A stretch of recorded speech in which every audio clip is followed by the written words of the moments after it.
let's talk about the number one most toxic phrase used in the spiritual community. That phrase is, you are a mirror. You are a mirror. Especially when people use this when something catastrophic or highly unpleasant happens to somebody.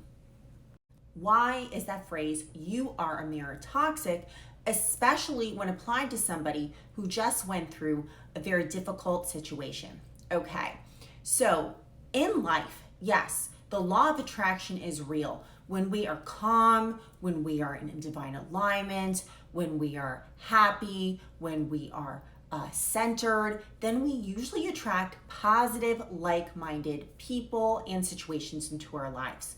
But there's times when we can't help that catastrophic or highly unpleasant situations and events happen to us. We are not mirrors if people are acting chaotic around us and we are calm as can be.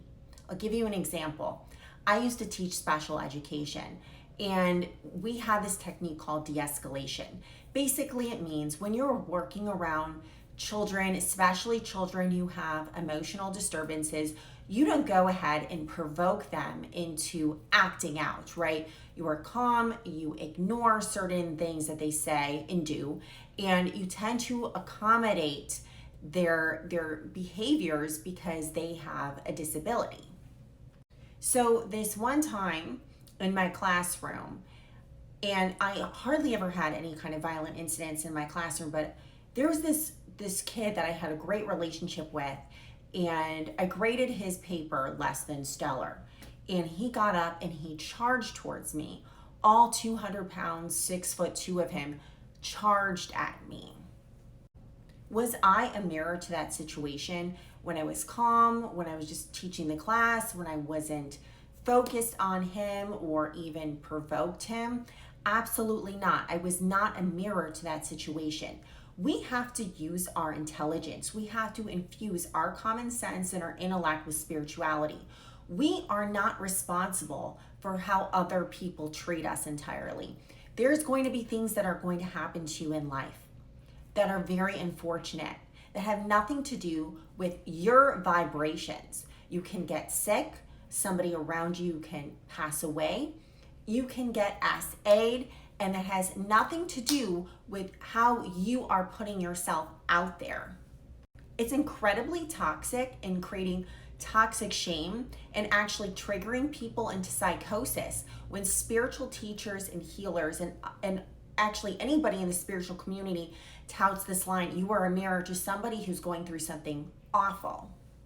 Even if it's not awful, maybe you're just saying, complaining like, hey, I was in the plane, this is a situation that happened to me, and people were just acting like fools. That is not a mirror to somebody's behavior. If other people around them in an airplane are acting foolishly, what you need to do when somebody complains to you or somebody confides in you that something unpleasant or horrific happens to them, you hold space. We are supposed to hold space and help raise their vibrations, not tell people that they are responsible for unpleasant and sometimes awful things that happen to them. One more example. If you were a child and you were SA'd by a family member or a neighbor or a family friend, are you a mirror to that? No, absolutely not. Absolutely not. This is exactly why we have to stop using this line with people, because it is absolutely destructive. It is re-traumatizing people, and you don't know what kind of damage you can do. Let me know what you think in the comments. If you vehemently disagree with me, go for it. But please be respectful, because if you are not respectful, you will be blocked. We are high value on here, and we don't tolerate disrespect. And of course, if you like to book any kind of session with me or course, go to sarahashleyAstrology.com.